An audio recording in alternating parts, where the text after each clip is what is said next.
തിരുവനന്തപുരം ജില്ലയിലെ വട്ടിയൂർക്കാവ് പോലീസ് സ്റ്റേഷനിലേക്ക് അഡ്വക്കേറ്റ് ഹരിദാസ് എന്ന വ്യക്തിയുടെ ഫോൺ കോൾ വന്നു. ലേശം അവശനിലയിലായിരുന്നു സംസാരം. അദ്ദേഹത്തിന്റെ വീട്ടിൽ ഒരു സംഭവം ഉണ്ടായിട്ടുണ്ടെന്നും പോലീസ് ഉടൻ തന്നെ അവിടേക്ക് എത്തണമെന്നുമായിരുന്നു ഫോൺ വിളിച്ച ഹരിദാസ് എന്ന വ്യക്തി പറഞ്ഞത്. വിവരം കേട്ട ഉടൻ തന്നെ SI ഉൾപ്പെടുന്ന പോലീസ് സംഘം വട്ടിയൂർക്കാവിന് സമീപമുള്ള കൈരളി നഗറിലെ അഡ്വക്കേറ്റ് ഹരിദാസിന്റെ വീട്ടിലേക്ക് എത്തി. വീടിനുള്ളിലേക്ക് കടന്ന പോലീസ് സംഘം കാണുന്നത് അവശനായ നിലയിലിരിക്കുന്ന ഹരിദാസിനെയാണ്. എന്താണ് സംഭവിച്ചതെന്ന് ചോദിച്ച SIയോട് തൊട്ടടുത്ത മുറിയിലേക്ക് വിരൽ ചൂണ്ടി കാണിക്കുക മാത്രമാണ് ഹരിദാസ് ചെയ്തത്. ആ മുറിയിലേക്ക് ഓടിയെത്തിയ പോലീസ് സംഘം കാണുന്നത് കട്ടിലിൽ മലർന്നു കിടക്കുന്ന ഒരു വ്യക്തിയെയാണ്. അപ്പോഴാണ് ആ മുറിക്കുള്ളിൽ അമ്പരപ്പിക്കുന്ന മറ്റൊരു കാഴ്ച കൂട്ടത്തിലൊരു പോലീസുകാരന്റെ ശ്രദ്ധയിൽപ്പെട്ടത്. മുറിയിലെ തറയിലാകെ രത്നങ്ങൾ ചിതറിക്കിടക്കുന്നു. ഏകദേശം 55 വയസ്സ് പ്രായം തോന്നിക്കുന്ന വ്യക്തിയാണ് കട്ടിലിൽ നിശ്ചലനായി കിടക്കുന്നത്. അയാൾ മരിച്ചുവെന്ന് ഉറപ്പാക്കിയ പോലീസ് സംഘം ഉടൻ തന്നെ മുറിവിട്ട് പുറത്തിറങ്ങുകയും പേരൂർക്കട CIയെ വിവരമറിയിക്കുകയും ചെയ്തു. വിവരമറിഞ്ഞ സർക്കിൾ ഇൻസ്പെക്ടറും സംഘവും സ്ഥലത്തെത്തിയപ്പോൾ ആ വീടിന് മുൻപാകെ ആളുകളെ കൊണ്ട് നിറഞ്ഞിരുന്നു. സർക്കിൾ ഇൻസ്പെക്ടർ പ്രതാപന്റെ സാന്നിധ്യത്തിൽ തന്നെ അഡ്വക്കേറ്റ് ഹരിദാസ് നടന്ന സംഭവങ്ങളൊക്കെ വിശദീകരിച്ചു. അഡ്വക്കേറ്റ് ഹരിദാസിന് റിയൽ എസ്റ്റേറ്റുമായി ബന്ധപ്പെട്ട് കിട്ടിയ ഒരു സുഹൃത്തായിരുന്നു അകത്തെ മുറിയിൽ കൊല്ലപ്പെട്ട നിലയിൽ കിടക്കുന്ന ഹരിഹരവർമ്മ എന്ന വ്യക്തിയെ. അദ്ദേഹം ഒരു രത്ന കച്ചവടക്കാരനായിരുന്നു. പൂഞ്ഞാർ രാജവംശത്തിലെ ഭാസ്കരവർമ്മയുടെ മകനായ ഹരിഹരവർമ്മ തിരുവനന്തപുരത്ത് വരുമ്പോഴൊക്കെ അഡ്വക്കേറ്റ് ഹരിദാസിനെ കാണാറുണ്ട്. ഇത്തവണ രത്ന കച്ചവടവുമായി ബന്ധപ്പെട്ടാണ് അദ്ദേഹം തിരുവനന്തപുരത്ത് എത്തിയത്. ബാംഗ്ലൂരുള്ള ചില വ്യക്തികളാണ് രത്നം വാങ്ങുന്നതിനായി ഹരിഹരവർമ്മയെ കാണാൻ ഇത്തവണ വന്നത്. അവർ ഹരിഹരവർമ്മയ്ക്കൊപ്പം അകത്തെ മുറിയിലിരുന്ന് സംസാരിക്കുന്നതിനിടയിൽ വലിയൊരു ശബ്ദം കേട്ടുകൊണ്ട് അഡ്വക്കേറ്റ് ഹരിദാസ് ആ മുറിയിലേക്ക് ഓടിയെത്തി. ഈ സമയത്ത് ആ നാൽവർ സംഘം മുറിവിട്ട് പുറത്തേക്ക് വന്നു. എന്താണ് സംഭവിച്ചതെന്ന് അഡ്വക്കേറ്റ് ഹരിദാസ് ചോദിക്കാൻ വാ തുറന്നത് മാത്രമേ അയാൾക്ക് ഓർമ്മയുള്ളൂ. അവരുടെ കൈവശമുണ്ടായിരുന്ന തുണിയുപയോഗിച്ച് ഹരിദാസിന്റെ മുഖത്തേക്ക് ആ നാൽവർ സംഘം ശക്തമായി അമർത്തി. ആ തുണിയിൽ ക്ലോറോഫോം ഉണ്ടായിരുന്നു. അതുകൊണ്ട് തന്നെ പിന്നീട് എന്താണ് സംഭവിച്ചതെന്ന് അഡ്വക്കേറ്റ് ഹരിദാസിന് ഓർമ്മയില്ല. ഓർമ്മ വന്ന സമയത്താണ് അദ്ദേഹം പോലീസ് സ്റ്റേഷനിലേക്ക് വിളിച്ച് വിവരം പറയുന്നത്. കൊല്ലപ്പെട്ട വ്യക്തി പൂഞ്ഞാർ രാജവംശത്തിൽ ഉൾപ്പെടുന്ന ആളാണെന്നും രത്നക്കച്ചവടത്തിനിടെയാണ് മരണം സംഭവിച്ചതെന്നുമുള്ള വാർത്ത നാടാകെ പരന്നു. ACP അടങ്ങുന്ന സംഘം ആ വീട്ടിലേക്ക് വിവരമറിഞ്ഞ ഉടൻ തന്നെ എത്തി. രത്നക്കച്ചവടവുമായി ബന്ധപ്പെട്ട് ബാംഗ്ലൂരിൽ നിന്നെത്തിയ നാൽവർ സംഘത്തെ അഡ്വക്കേറ്റിന് പരിചയമുണ്ടായിരുന്നു. അവർ പലപ്പോഴും അഡ്വക്കേറ്റിനെ വരുന്ന കാര്യം പറയുന്നതിനായി ഫോണിൽ വിളിച്ചിരുന്നു. പേരൂർക്കടയിലെത്തിയ സംഘം ഒരു ടാക്സി പിടിച്ചായിരുന്നു ആ വീട്ടിലേക്ക് എത്തിയത്. രത്നം വാങ്ങുന്നതിനായി അവിടേക്കെത്തി കൊലപാതകം നടത്തി അവിടെ നിന്ന് കടന്നു കളഞ്ഞ നാൽവർ സംഘത്തിന്റെ മൊബൈൽ നമ്പറുകൾ അഡ്വക്കേറ്റിൽ നിന്ന് ശേഖരിച്ച പോലീസ് സംഘം ഉടൻ തന്നെ അതിനെക്കുറിച്ച് കൂടുതൽ വിവരങ്ങൾ അറിയുന്നതിനായി സൈബർ സെല്ലിന് കൈമാറി. എന്നാൽ ആ 4 പേരുടെയും മൊബൈൽ ഫോണുകൾ സ്വിച്ച് ഓഫ് ആയിരുന്നു എന്നുള്ള വിവരമാണ് സൈബർ സെല്ലിൽ നിന്ന് ലഭിച്ചത്. ഇതേ സമയം തന്നെ പോലീസിന്റെ നിർദ്ദേശപ്രകാരം സംഭവസ്ഥലത്തെത്തിയ ഫോറൻസിക് സംഘം ആ വീടിനുള്ളിൽ വിശദമായ ഒരു പരിശോധന തന്നെ നടത്തി. കിട്ടാവുന്നത്ര തെളിവുകളും ഫിംഗർ പ്രിന്റുകളും ശേഖരിച്ചു. CIയുടെ നേതൃത്വത്തിൽ ഡോഗ് സ്ക്വാഡിനെ ഉപയോഗിച്ചുള്ള പരിശോധനയും ആരംഭിച്ചു. മുറിക്കുള്ളിലൊക്കെ പരതി നടന്ന പോലീസ് നായ മൃതദേഹത്തിൽ മണത്തു നോക്കിയ ശേഷം പുറത്തിറങ്ങി അവിടെ കിടക്കുന്ന കാറിനെ ചുറ്റിപ്പറ്റിയൊക്കെ ഒന്ന് നടന്നു. അതിനുശേഷം ഗേറ്റ് കടന്ന് പുറത്തേക്കിറങ്ങി റോഡിലെത്തി അതിന്റെ ഓട്ടം അവസാനിപ്പിച്ചു. പ്രതികൾ റോഡിൽ നിന്നും വാഹനത്തിൽ കയറി രക്ഷപ്പെട്ടിട്ടുണ്ടാകുമെന്ന് പോലീസ് നിഗമനത്തിലെത്തി. അഡ്വക്കേറ്റ് ഹരിദാസ് പറഞ്ഞതനുസരിച്ച് ആ നാൽവർ സംഘം വട്ടിയൂർക്കാവിൽ നിന്നും ഒരു ടാക്സി പിടിച്ചാണ് വീട്ടിലേക്ക് എത്തിയത്. അതുകൊണ്ട് തന്നെ വട്ടിയൂർക്കാവിലെ ടാക്സി സ്റ്റാൻഡ് കേന്ദ്രീകരിച്ച് ഒരു അന്വേഷണത്തിനായി ഒരു സംഘം പോലീസുകാരെ നിയോഗിച്ചു. ഇതേ സമയം തന്നെ അഡ്വക്കേറ്റിന്റെ വീട്ടിൽ ഇൻക്വസ്റ്റ് നടപടികൾ പുരോഗമിക്കുകയായിരുന്നു. ഹരിഹരവർമ്മയുടെ മൃതദേഹം വ്യക്തമായി പരിശോധിച്ചതിൽ നിന്നും അയാളുടെ കഴുത്തിൽ ബലമായി പിടിച്ചതിന്റെ പാടുകൾ ഉണ്ടെന്ന് കണ്ടെത്തി. ആ മുറിയിൽ ഒരു സംഘർഷം നടന്നതിന്റെ എല്ലാ ലക്ഷണങ്ങളും ഉണ്ടായിരുന്നു. ആ സംഘർഷത്തിന്റെ ഭാഗമായാണ് രത്നങ്ങൾ മുറിയിൽ ചിതറിക്കിടക്കുന്നത്. ഇൻക്വസ്റ്റ് നടപടികൾ പൂർത്തിയാക്കിയ ശേഷം മൃതദേഹം പോസ്റ്റ്മോർട്ടത്തിനായി മെഡിക്കൽ കോളേജിലേക്ക് ഷിഫ്റ്റ് ചെയ്തു. ഈ സമയത്താണ് ടാക്സി സ്റ്റാൻഡ് കേന്ദ്രീകരിച്ചുള്ള അന്വേഷണത്തിൽ ചില വിവരങ്ങളൊക്കെ പോലീസിന് ലഭിച്ചത്. പ്രതികളെ പുത്തൂർക്കോണം ക്ഷേത്രത്തിന് സമീപത്തുള്ള റോഡിൽ നിന്ന് കാറിൽ കയറ്റി തമ്പാനൂരിലേക്ക് കൊണ്ടുപോയ ടാക്സി ഡ്രൈവറെ പോലീസ് കണ്ടെത്തി. ടാക്സി ഡ്രൈവറെ ചോദ്യം ചെയ്യുന്നതിനിടയിലാണ് നിർണായകമായ ഒരു കാര്യം അയാൾ പോലീസിനോട് പറയുന്നത്. ഓടിക്കിതച്ചെത്തിയ നാൽവർ സംഘം വളരെ ധൃതിപ്പെട്ടായിരുന്നു ടാക്സിക്ക് കൈ കാണിച്ച് അതിനുള്ളിലേക്ക് കയറിയത്. അപ്പോൾ തന്നെ എന്തോ ചില സംശയം ടാക്സി ഡ്രൈവർക്ക് തോന്നിയിരുന്നു. ആ ചെറുപ്പക്കാരുമായി തമ്പാനൂരിലേക്ക് പോകുന്ന വഴി വഴുതക്കാടെത്തിയ സമയത്ത് ആ നാൽവർ സംഘത്തിൽ ഒരാൾ ഒരു കവർ പുറത്തേക്ക് വലിച്ചെറിയുന്നത് ഡ്രൈവറിന്റെ ശ്രദ്ധയിൽപ്പെട്ടിരുന്നു. ഇത്രയും കാര്യങ്ങൾ ടാക്സി ഡ്രൈവറിൽ നിന്നറിഞ്ഞ പോലീസ് സംഘം അയാളെയും കൂട്ടി വഴുതക്കാട് ഭാഗത്തേക്ക് പോയി. അവിടെയൊക്കെ അരിച്ചു പറക്കിയ സമയത്ത് പോലീസ് സംഘത്തിന് അവിടെ നിന്നും ഒരു കവർ കിട്ടി.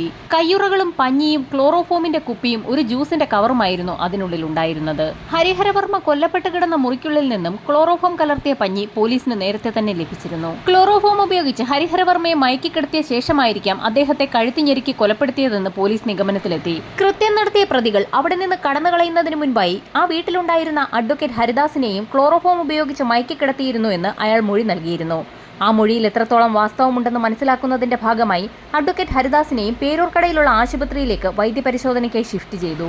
പ്രതികളെ തമ്പാനൂർ ഭാഗത്തിറക്കിയ സ്ഥലം കൂടി ടാക്സി ഡ്രൈവർ പോലീസിന് കാണിച്ചു കൊടുത്തു. 500 രൂപ അധികമായി അയാൾക്ക് നൽകിയെന്നുകൂടി അയാൾ പോലീസിന് മൊഴി നൽകി. ആ തുക തിരികെ നൽകാനായി ടാക്സി ഡ്രൈവർ അവരെ വിളിച്ചിരുന്നെങ്കിലും ധൃതിപ്പെട്ട് ആ 4 പേരും അവിടെ നിന്ന് കടന്നു കളയുകയായിരുന്നു.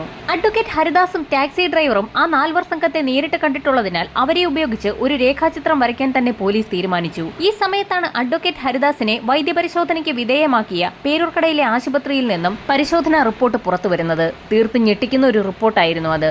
അഡ്വക്കേറ്റിന്റെ ശരീരത്തിൽ ക്ലോറോഫോമിന്റെ അംശമില്ല. പ്രതികൾ കടന്നു പോകുന്ന വഴിക്ക് ക്ലോറോഫോം ഉപയോഗിച്ച് തന്നെയും മയക്കിക്കിടത്തിയെന്നുള്ള അഡ്വക്കേറ്റിന്റെ മൊഴി തീർത്തും വ്യാജമാണെന്ന് അതിൽ നിന്ന് വ്യക്തമായി. അത് മാത്രവുമല്ല, സംഭവം അറിഞ്ഞ് SIS സംഘവും ആ വീട്ടിലേക്കെത്തിയപ്പോൾ അഡ്വക്കേറ്റ് ഹരിദാസ് അവശത അഭിനയിക്കുകയായിരുന്നു എന്ന് ആ നിമിഷം തന്നെ തങ്ങൾക്ക് മനസ്സിലായിരുന്നു എന്നുള്ള കാര്യം SI CIക്ക് മുൻപാകെ അറിയിച്ചു. കൊല്ലപ്പെട്ട ഹരിഹരവർമ്മയെക്കുറിച്ച് കൂടുതൽ അറിയുന്നതിന്റെ ഭാഗമായി അദ്ദേഹത്തിന്റെ ഭാര്യയെ പോലീസ് സംഘം കോൺടാക്ട് ചെയ്തു. വളരെ വൈകിയുള്ള ഒരു വിവാഹമായിരുന്നു ഹരിഹരവർമ്മയുടേത്. ഒരു പത്രപരസ്യത്തിലൂടെയായിരുന്നു ഹരിഹരവർമ്മയും ഭാര്യ വിമലയും പരിചയപ്പെടുന്നത്. റിയൽ എസ്റ്റേറ്റ് ബിസിനസ്സിലുള്ള പൂഞ്ഞാർ രാജവംശത്തിലെ വ്യക്തി എന്ന നിലയിലായിരുന്നു ഹരിഹരവർമ്മ അന്ന് പത്രത്തിൽ പരസ്യം നൽകിയിരുന്നത്. ആ ആലോചനയിൽ വലിയ കുഴപ്പമൊന്നും ഇല്ല എന്ന് തോന്നിയ ബന്ധുക്കൾ ചേർന്ന് അവരുടെ വിവാഹം നടത്തുകയായിരുന്നു. വിവാഹം കഴിഞ്ഞ് കുറച്ച് നാളുകൾക്ക് ശേഷം ഹരിഹരവർമ്മ ഒരു സ്ത്രീക്കും കുട്ടിക്കുമൊപ്പം നിൽക്കുന്ന ഒരു ഫോട്ടോ വിമല കാണാനിടയായി. ആദ്യമൊക്കെ വിമലയുടെ ചോദ്യങ്ങളിൽ നിന്ന് ഒഴിഞ്ഞു മാറിയെങ്കിലും ഒടുവിൽ അത് തന്റെ ഭാര്യയും കുട്ടിയുമാണെന്ന് ഹരിഹരവർമ്മ സമ്മതിക്കുകയായിരുന്നു. വിമലയുമായി വിവാഹം കഴിച്ച അതേ സമയം തന്നെ മറ്റൊരു സ്ത്രീയുമായി എന്തുകൊണ്ടാണ് ബന്ധം പുലർത്തിയെന്നുള്ള വിമലയുടെ ചോദ്യത്തിനും ഹരിഹരവർമ്മ വ്യക്തമായ മറുപടി നൽകി. വിവാഹം കഴിഞ്ഞ് കുറെ നാളുകളായെങ്കിലും വിമലയ്ക്കും ഹരിഹരവർമ്മയ്ക്കും കുഞ്ഞുങ്ങളില്ലായിരുന്നു. അതുകൊണ്ടാണ് താൻ മറ്റൊരു സ്ത്രീയെ കൂടി വിവാഹം കഴിച്ചതെന്നും അവർ കോയമ്പത്തൂർ ഭാഗത്താണ് താമസിക്കുന്നതെന്നും ഹരിഹരവർമ്മ വിമലയെ അറിയിച്ചു. അതോടുകൂടി വിമല ആ വീട്ടിൽ നിന്ന് മാറി താമസം തുടങ്ങി. അതിൽ പിന്നെ അയാളുടെ ഒരു കാര്യങ്ങളെക്കുറിച്ചും തനിക്ക് അറിവില്ല എന്ന് തന്നെ വിമല പോലീസിന് മൊഴി നൽകി. പൂഞ്ഞാർ രാജവംശത്തിൽപ്പെടുന്ന ഭാസ്കരവർമ്മയുടെ മകനെന്ന് അവകാശപ്പെടുന്ന ഹരിഹരവർമ്മയെക്കുറിച്ച് ഒരു അന്വേഷണം നടത്താൻ ഒരു സംഘം പോലീസുകാർ ഉടൻ തന്നെ പുറപ്പെട്ടു. എന്നാൽ അവിടെ എത്തിയ പോലീസ് സംഘത്തിന് ഞെട്ടിക്കുന്ന വിവരങ്ങളായിരുന്നു ലഭിച്ചത്. പൂഞ്ഞാർ രാജവംശത്തിൽ അങ്ങനെയൊരു ഭാസ്കരവർമ്മയുമില്ല, ഹരിഹരവർമ്മയുമില്ല. പൂഞ്ഞാർ രാജവംശവുമായി ബന്ധപ്പെട്ടിട്ടുള്ള എല്ലാ ആളുകളെയും ഹരിഹരവർമ്മയുടെ ഫോട്ടോ കാണിച്ചെങ്കിലും അങ്ങനെയൊരു വ്യക്തിയെ അവർക്കാർക്കും കണ്ടിട്ടില്ല, പരിചയമില്ല എന്നുള്ള മറുപടികളായിരുന്നു ലഭിച്ചത്. മാവേലിക്കര രാജകുടുംബത്തിൽ ഭാസ്കരവർമ്മ എന്നൊരു വ്യക്തിയുണ്ടെന്ന് പൂഞ്ഞാർ രാജവംശത്തിൽപ്പെട്ട ചില ആളുകൾ പറഞ്ഞതോടുകൂടി ഒരുപക്ഷെ അദ്ദേഹത്തിന്റെ മകനായിരിക്കാം ഹരിഹരവർമ്മ എന്ന് കരുതിയ പോലീസ് സംഘം മാവേലിക്കരയിലേക്ക് പുറപ്പെട്ടു. അവിടെ എത്തിയ പോലീസ് സംഘം ഒരൊറ്റ ചോദ്യം മാത്രമാണ് ഭാസ്കരവർമ്മയോട് ചോദിച്ചത്. 55 വയസ്സുള്ള ഹരിഹരവർമ്മ എന്നൊരു മകനുണ്ടോ എന്നുള്ള പോലീസിന്റെ ചോദ്യം കേട്ടപ്പോൾ തന്നെ ഭാസ്കരവർമ്മ പൊട്ടിച്ചിരിക്കുകയാണ് ചെയ്തത്. കാരണം കേവലം 65 വയസ്സ് പ്രായം മാത്രം വരുന്ന തനിക്ക് എങ്ങനെയാണ് 55 വയസ്സുള്ള ഒരു മകനുണ്ടാവുക? അങ്ങനെ ഒരു മകനുണ്ടെങ്കിൽ തന്നെ ഭാസ്കരവർമ്മയ്ക്ക് ഏകദേശം 9 വയസ്സ് പ്രായമുള്ളപ്പോൾ തന്നെ ആ മകൻ ജനിച്ചിരിക്കണം. ഭാസ്കരവർമ്മ മറ്റൊരു കാര്യം കൂടി പറഞ്ഞു. ഹരിഹരവർമ്മ എന്ന് പേരുള്ള ഒരു വ്യക്തി പോലും തങ്ങളുടെ മാവേലിക്കര രാജകുടുംബത്തിൽ ഉണ്ടായിട്ടേ ഇല്ല എന്നാണ് അദ്ദേഹം പറഞ്ഞത്. മറ്റ് രാജകുടുംബങ്ങളിൽ തിരക്കിയപ്പോഴും സമാനമായ മറുപടി ലഭിച്ച സാഹചര്യത്തിൽ പോലീസിന് ആകെ സംശയമായി. ഹരിഹരവർമ്മ ഒരു രാജകുടുംബത്തിൽപ്പെട്ട വ്യക്തി തന്നെയാണെന്ന് പോലീസ് ഉറച്ചു വിശ്വസിച്ചിരുന്നു. കാരണം അദ്ദേഹം മരണപ്പെട്ട സമയത്ത് ആ മുറിയിൽ ചിതറിക്കിടന്ന രത്നങ്ങളായിരുന്നു അതിന് കാരണം. അത് മാത്രവുമല്ല, അദ്ദേഹത്തിന്റെ അലമാരിയിൽ നിന്ന് ലഭിച്ച ഡോക്യുമെന്റുകളും അഡ്വക്കേറ്റ് ഹരിദാസ് പറഞ്ഞ കാര്യങ്ങളുമൊക്കെ അദ്ദേഹം പൂർണ്ണമായും ഒരു രാജവംശത്തിൽ ഉൾപ്പെട്ട ആൾ തന്നെയാണെന്ന് വ്യക്തമാക്കുന്നതായിരുന്നു. പൂഞ്ഞാർ രാജവംശത്തിൽ ഉൾപ്പെട്ട ഹരിഹരവർമ്മയ്ക്ക് തന്റെ പിതൃസ്വത്തായി ലഭിച്ച രത്നങ്ങളാണ് താൻ കച്ചവടത്തിന് വെച്ചിരിക്കുന്നതെന്ന് അയാൾ അഡ്വക്കേറ്റ് ഹരിദാസിനോട് നേരത്തെ തന്നെ പറഞ്ഞിരുന്നു. ഹരിഹരവർമ്മയുടെ ഭാര്യ വിമലയുടെ മൊഴിയനുസരിച്ച് അയാൾക്ക് മറ്റൊരു ഭാര്യയും കുട്ടിയുമുണ്ട്. അവരെ ഒന്ന് കണ്ട് കാര്യങ്ങളൊക്കെ വിശദമായി തിരക്കാമെന്ന് തീരുമാനിച്ച പോലീസ് സംഘം പാലക്കാട് കോയമ്പത്തൂർ ഹൈവേയിലുള്ള ഹരിഹരവർമ്മയുടെ രണ്ടാമത്തെ ഭാര്യയെ കാണാൻ പുറപ്പെട്ടു. അവരുടെ പേര് ഗിരിജ എന്നായിരുന്നു. ഹരിഹരവർമ്മ രാജകുടുംബ അംഗമാണെന്നും അദ്ദേഹത്തിന് പറയത്തക്ക ബന്ധുക്കളൊന്നും തന്നെ ഇല്ല എന്നും റിയൽ എസ്റ്റേറ്റ് നടത്തുന്ന ആളാണെന്നും രണ്ടാം ഭാര്യ ഗിരിജ വ്യക്തമാക്കി. എന്നാൽ വിമല എന്നൊരു ഭാര്യ ഹരിഹരവർമ്മയ്ക്കുള്ളതായി തനിക്ക് അറിവില്ല എന്നുകൂടി അവർ പോലീസിന് മൊഴി നൽകി. ഗിരിജയുടെ വീട്ടിൽ നടത്തിയ പരിശോധനയിൽ പോലീസ് സംഘത്തിന് 3600-ൽ പരം രത്നങ്ങൾ കണ്ടുകിട്ടി. രത്നങ്ങൾക്ക് പുറമെ അമൂല്യമായ വിഗ്രഹങ്ങളുടെ ശേഖരം കൂടിയാണ് പോലീസ് കണ്ടെത്തിയത്. റിയൽ എസ്റ്റേറ്റ് ബിസിനസിന് പുറമെ രത്നക്കച്ചവടം നടത്തുന്ന ഒരു വ്യക്തി കൂടിയാണ് ഹരിഹരവർമ്മ എന്ന് നേരത്തെ തന്നെ ഗിരിജ പോലീസിന് മൊഴി നൽകിയിരുന്നു.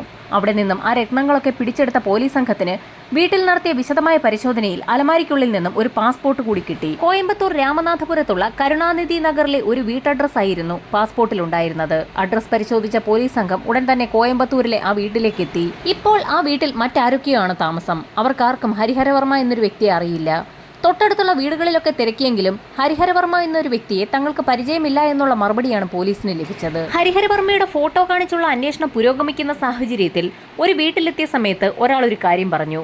കുറെ വർഷങ്ങൾക്ക് മുൻപ് ഫോട്ടോയിൽ കാണുന്ന രീതിയിലുള്ള ഒരു വ്യക്തി 2 പെൺകുട്ടികൾക്കൊപ്പം ആ വീട്ടിൽ താമസിച്ചിരുന്നു. എന്നാൽ അവരെക്കുറിച്ച് കൂടുതലൊന്നും അറിയില്ല എന്നായിരുന്നു അയാൾ പറഞ്ഞത്. പോലീസിന്റെ അന്വേഷണം ആകെ കുഴഞ്ഞു. ഹരിഹരവർമ്മയുടെ രണ്ടാം ഭാര്യ ഗിരിജയുടെ വീട്ടിൽ നിന്നും കണ്ടെടുത്ത ഡോക്യുമെന്റ്സുകളൊക്കെ വിശദമായി പരിശോധിക്കുന്നതിനിടയിൽ പോലീസ് സംഘത്തിന്റെ കാഴ്ചയിൽ ഒരു കാര്യം പതിഞ്ഞു. പാസ്പോർട്ട് എടുക്കുന്നതിന്റെ ഭാഗമായി ഹരിഹരവർമ്മ നൽകിയ അദ്ദേഹത്തിന്റെ SSLC ബുക്കിന്റെ കോപ്പിയായിരുന്നു അത്. അയാൾക്ക് SSLC സർട്ടിഫിക്കറ്റ് ലഭിച്ചിരിക്കുന്നത് എറണാകുളത്തെ മട്ടാഞ്ചേരിയിലുള്ള ഗുജറാത്തി സ്കൂളിൽ നിന്നാണ്. ഇത്രയും മനസ്സിലാക്കിയ പോലീസ് സംഘം ഉടൻ തന്നെ എറണാകുളത്തേക്ക് തിരിച്ചു. മട്ടാഞ്ചേരിയിലെ ഗുജറാത്തി സ്കൂളിലെത്തി അന്വേഷണം നടത്തിയ പോലീസ് സംഘത്തിന് തീർത്തും അമ്പരപ്പിക്കുന്ന വിവരങ്ങളായിരുന്നു ലഭിച്ചത്. ഹരിഹരവർമ്മ എന്നൊരു വ്യക്തി ആ സ്കൂളിൽ പഠിച്ചിട്ടേയില്ല. ഹരിഹരവർമ്മയുടെ SSLC സർട്ടിഫിക്കറ്റുമായി ആ സ്കൂളിന് യാതൊരു ബന്ധവുമില്ല. വ്യാജരേഖ നൽകിയാണ് അയാൾ പാസ്പോർട്ട് എടുത്തിരിക്കുന്നതെന്ന് ഇതിൽ നിന്ന് വ്യക്തമായി. ഈ സമയത്തായിരുന്നു പോസ്റ്റ്മോർട്ടം റിപ്പോർട്ട് പുറത്തു വന്നത്. ഹരിഹരവർമ്മ കൊല്ലപ്പെടുന്നതിന് മുൻപായി അദ്ദേഹം ക്ലോറോഫോം ശ്വസിച്ചിട്ടുണ്ട്. അതേ തുടർന്ന് ബോധരഹിതനായ ഹരിഹരവർമ്മയെ കഴുത്തുഞെരിച്ച് കൊലപ്പെടുത്തുകയായിരുന്നു. കഴുത്തുഞെരിക്കുന്ന സമയത്ത് ഞരമ്പുകൾ പൊട്ടി തലച്ചോറിലേക്ക് രക്തം ഇരച്ചു കയറി ബ്ലഡ് ക്ലോട്ട് ആയിട്ടുണ്ട്. അതിന്റെ ഫലമായാണ് അദ്ദേഹത്തിന് മരണം സംഭവിച്ചിരിക്കുന്നത്. അത് മാത്രവുമല്ല, ശരീരത്തിൽ ക്ഷതമേറ്റതിന്റെ പാടുകളുണ്ടായിരുന്നു. നാൽവർ സംഘം നന്നായി ഉപദ്രവിച്ച ശേഷമായിരുന്നു അയാളെ ബോധം കെടുത്തിയതും ശേഷം കൊലപ്പെടുത്തിയതും. ഹരിഹരവർമ്മയെ കൊലപ്പെടുത്തിയ ശേഷം നാൽവർ സംഘം തമ്പാനൂരിലെത്തി എങ്ങോട്ടേക്കാണ് കടന്നതെന്ന് വിശദമായൊരു അന്വേഷണം നടത്താൻ ഒരു സംഘം പോലീസുകാരെ നിയോഗിച്ചു. നാൽവർ സംഘത്തെ അത്ര വലിയ പരിചയമൊന്നും ഇല്ല എന്നായിരുന്നു അഡ്വക്കേറ്റിന്റെ മൊഴി. എങ്കിൽ പോലും അഡ്വക്കേറ്റ് ഹരിദാസിന്റെയും കൊല്ലപ്പെട്ട ഹരിഹരവർമ്മയുടെയും ഫോൺ റെക്കോർഡുകൾ വിശദമായി പരിശോധിക്കാൻ സൈബർ സെല്ലിന് നിർദ്ദേശം നൽകി. ഹരിഹരവർമ്മയുടെ കഴിഞ്ഞ 3 വർഷത്തെ കോൾ റെക്കോർഡുകൾ പരിശോധിച്ചെങ്കിലും അതിൽ അസ്വാഭാവികമായി ഒന്നും തന്നെ കണ്ടെത്താനായില്ല എന്നുള്ള സൈബർ സെല്ലിന്റെ മറുപടിയായിരുന്നു പോലീസിന് ലഭിച്ചത്.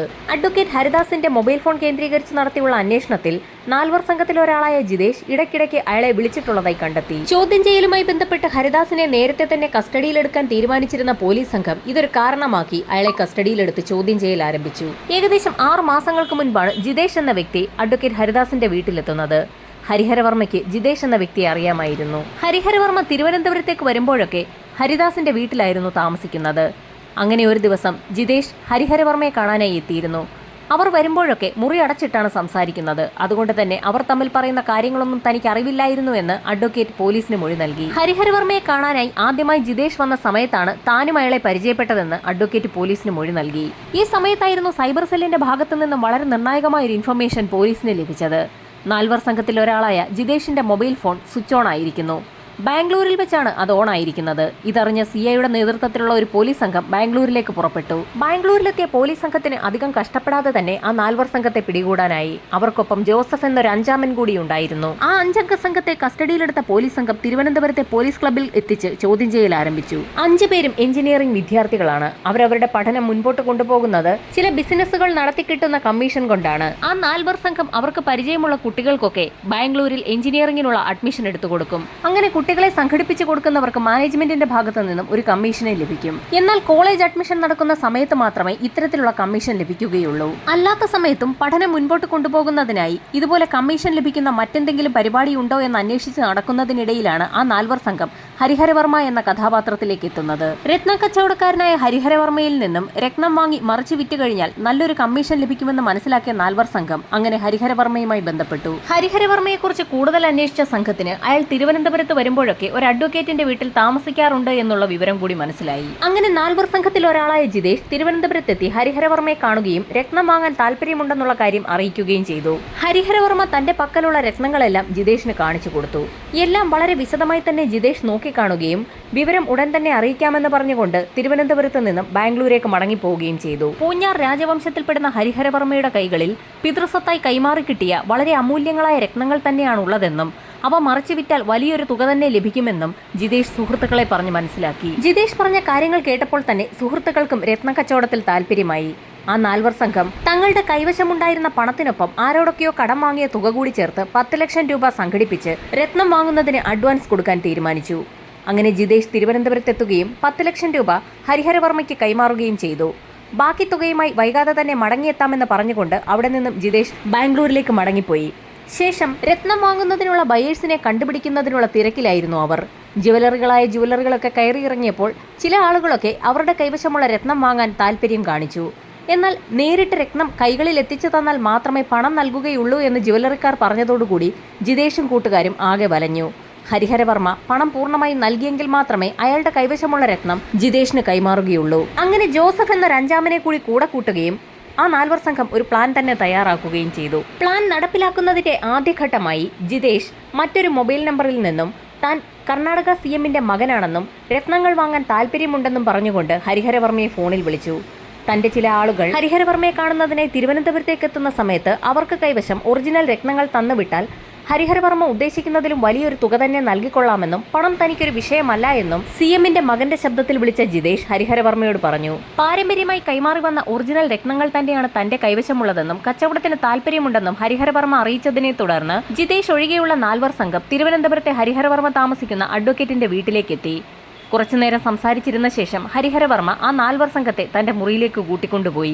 രത്നങ്ങളൊക്കെ കാണിച്ചു കൊടുത്തു. എന്നാൽ പണം പൂർണ്ണമായും നൽകിയ ശേഷം മാത്രമേ അവ നൽകുകയുള്ളൂ എന്ന് ഹരിഹരവർമ്മ വാശി പിടിച്ചതോടുകൂടി CMന്റെ മകനോട് സംസാരിച്ച ശേഷം തങ്ങൾ മറുപടി അറിയിക്കാമെന്ന് പറഞ്ഞുകൊണ്ട് ആ 4 സംഘം മുറിയിൽ നിന്ന് പുറത്തിറങ്ങി. അപ്പോഴും പ്രധാന ഹാളിൽ അഡ്വക്കേറ്റ് ഇരിക്കുന്നുണ്ടായിരുന്നു. തങ്ങൾ ഭക്ഷണം കഴിച്ച ശേഷം മടങ്ങി വരാമെന്ന് അറിയിച്ചുകൊണ്ട് ആ 4 സംഘം പുറത്തുപോയി 1 മണിക്കൂറിനകം തന്നെ തിരികെ ആ വീട്ടിലേക്കെത്തി. ഹരിഹരവർമ്മയുടെ മുറിയിലേക്ക് ചെന്ന 4 സംഘം പഴയ ഡിമാൻഡ് തന്നെ വെച്ചു. എന്നാൽ പണം പൂർണ്ണമായും നൽകിയ ശേഷം മാത്രമേ രത്നങ്ങൾ നൽകുകയുള്ളൂ എന്ന് ഹരിഹരവർമ്മ പറഞ്ഞതോടുകൂടി അവിടെ ഒരു വാക്തർക്കം തന്നെ ഉണ്ടായി.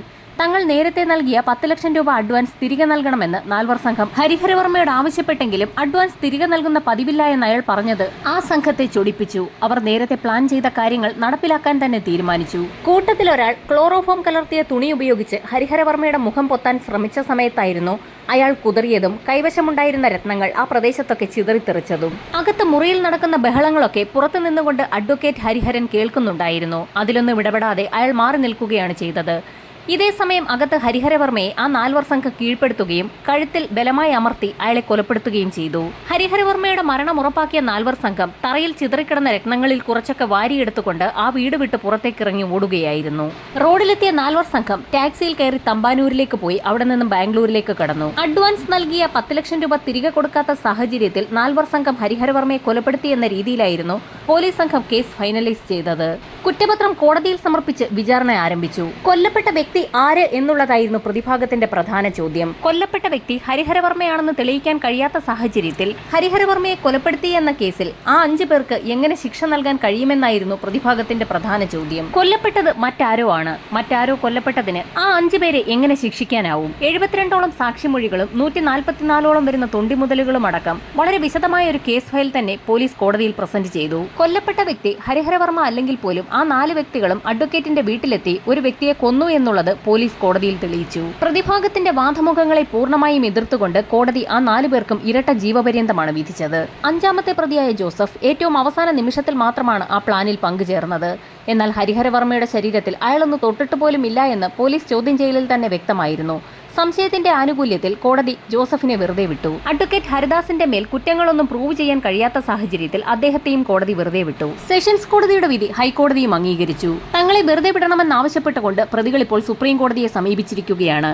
അപ്പോഴും ഒരു ചോദ്യം ഉയരുകയാണ്. യഥാർത്ഥത്തിൽ കൊല്ലപ്പെട്ട വ്യക്തി ആരാണ്? ആ ചോദ്യം കോടതിയിൽ ഉയർന്ന സാഹചര്യത്തിൽ തിരുവനന്തപുരത്തെ ജിയോളജി ആൻഡ് മൈനിംഗ് വകുപ്പ് ഹരിഹരവർമ്മയുടെ പാലക്കാട്ടെ വീട്ടിൽ നിന്ന് ശേഖരിച്ച രത്നങ്ങൾ പരിശോധനയ്ക്ക് വിധേയമാക്കിയിരുന്നു. പരിശോധനയിൽ ഞെട്ടിക്കുന്ന കാര്യങ്ങളായിരുന്നു കണ്ടെത്തിയത്. ആ രത്നങ്ങളിൽ പകുതിയോളം ഒറിജിനലും പകുതിയോളം ഡ്യൂപ്ലിക്കേറ്റുമാണ്. എന്നാൽ ഒറിജിനലിന് ഏകദേശം 300 കോടിയോളം വില വരുമെന്ന് മൈനിംഗ് വിഭാഗം കണ്ടെത്തി. അമൂല്യങ്ങളായ ആ രത്നങ്ങൾ ഹരിഹരവർമ്മ എന്ന് പേരിട്ട് വിളിക്കപ്പെട്ട ആ വ്യക്തിയുടെ കൈവശം എങ്ങനെ എത്തിയെന്ന് മാത്രം ഉത്തരമില്ല. 300 കോടി രൂപയുടെ അമൂല്യമായ ആ ഒറിജിനൽ രത്നങ്ങൾ ഹരിഹരവർമ്മയുടെ യഥാർത്ഥ ഭാര്യയായ വിമലയ്ക്ക് കൈമാറാൻ സെഷൻസ് കോടതി ഉത്തരവിട്ടു. ഹരിഹരവർമ്മ ആരാണെന്ന് കണ്ടെത്താൻ കേരള പോലീസിന് കഴിയാത്ത സാഹചര്യത്തിൽ കേസന്വേഷണം ഹൈക്കോടതി CBIക്ക് വിട്ടു. എന്നാൽ കേരള പോലീസ് കണ്ടെത്തിയ കാര്യങ്ങളിൽ നിന്നും പുതിയതായി ഒന്നും തന്നെ കണ്ടെത്താൻ പഠിച്ച പണി 18 നോക്കിയിട്ടും CBIക്ക് കഴിഞ്ഞില്ല. ഇപ്പോഴും ആ ചോദ്യം അവശേഷിക്കുകയാണ്. ആരാണ് ഹരിഹരവർമ്മ? അതിനുത്തരം നൽകാൻ കഴിയുന്ന ആരെങ്കിലും ഉണ്ടോ എന്നുള്ള കണ്ടെത്തലിനായുള്ള അന്വേഷണം ഇപ്പോഴും തുടരുകയാണ്.